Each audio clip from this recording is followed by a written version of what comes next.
चावल दुनिया की आधी से ज्यादा आबादी का मुख्य भोजन है। ये कहना गलत नहीं होगा कि चावल का उत्पादन अगर किसी वजह से ना हो तो चावल को मुख्य रूप से अपने भोजन में इस्तेमाल करने वाले लोग परेशान हो जाएंगे। इस तरह चावल केवल अन्न नहीं बल्कि जरूरत है जिससे इनकार नहीं किया जा सकता। इस तरह चावल और इसकी उपज अक्सर चर्चा में रहती है। कई बार मौसम के कारण तो कई बार अन्य कारणों से चावल की खेती प्रभावित होती है और इसके परिणाम भी इसकी कीमतों और उपलब्धता पर देखने को मिलते हैं। अब हाल ही में की गई एक स्टडी में चावल को लेकर कई महत्वपूर्ण बातें सामने आई हैं जो इस समय चर्चा में हैं। दरअसल यूनिवर्सिटी ऑफ इलिनोइस अर्बाना शेपेन की एक नई स्टडी में इस बात को कहा गया है कि क्लाइमेट चेंज के बुरे असर के बावजूद 1960 से 2010 के बीच दुनिया भर में चावल का प्रोडक्शन लगभग दोगुना हो गया। इस स्टडी की माने तो मैनेजमेंट के फसलों जिसमें सिंचाई बढ़ाना और पोषक तत्वों की मात्रा बढ़ाना शामिल है ने चावल के प्रोडक्शन को बनाए रखने और क्लाइमेट से जुड़े नुकसान की भरपाई करने में अहम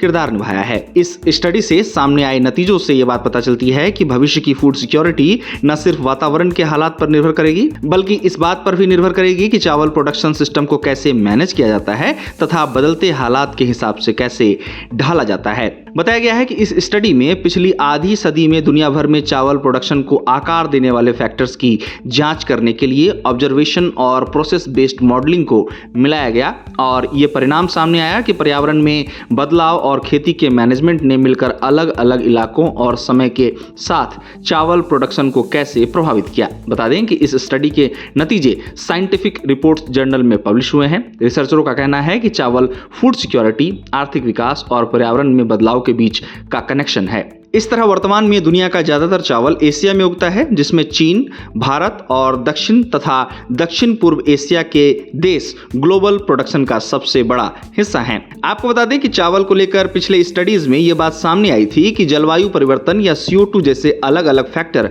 चावल की पैदावार पर कैसे असर करते हैं। अब मौजूदा स्टडी को जो बात अलग बनाती है वो ये है कि ये एनवायरमेंटल चेंज और चावल मैनेजमेंट के खास तरीकों जैसे कि सिंचाई, नाइट्रोजन फर्टिलाइजर और खाद का इस्तेमाल, कई मौसमों में उगाने और चावल लगाने के अलग अलग तरीकों के मिले जुले असर को ध्यान में रखकर एक पूरा तरीका अपनाती है। रिसर्चरों का कहना है कि चावल के किसान, चावल से जुड़े उद्योग और पॉलिसी बनाने वालों के फैसलों ने चावल का प्रोडक्शन बनाए रखने और अरबों लोगों के लिए फूड सिक्योरिटी को बेहतर बनाने में अहम भूमिका निभाई है। रिसर्चरों ने अपनी इस स्टडी में इस बात का पता लगाया है कि चावल के प्रोडक्शन में तेजी की मुख्य वजह मैनेजमेंट के फसलों की वजह से हुई, जैसे कि सिंचाई बढ़ाना, पोषक तत्वों की मात्रा बढ़ाना और खेती के ऐसे तरीके अपनाना जिनसे किसानों को ज्यादा चावल उगाने में मदद मिली, न कि क्लाइमेट चेंज की वजह से। साथ ही यूनिवर्सिटी ऑफ इलिनोइस अर्बाना शेपेन की स्टडी में रिसर्चरों ने इस बात को भी कहा है कि एनालिसिस में क्लाइमेट चेंज ही एकमात्र फैक्टर है जिसने चावल का प्रोडक्शन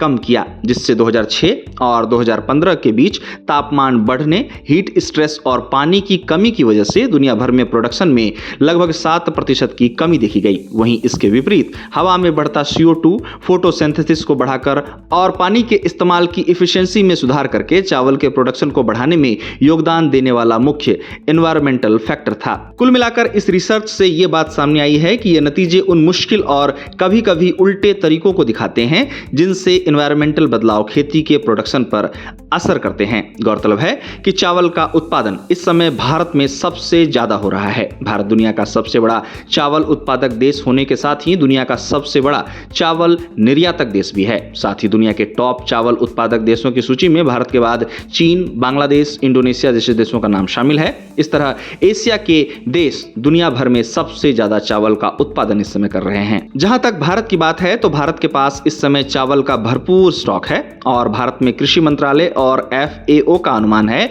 कि भारत में 2026-27 में 154 मिलियन टन धान का उत्पादन हो सकता है।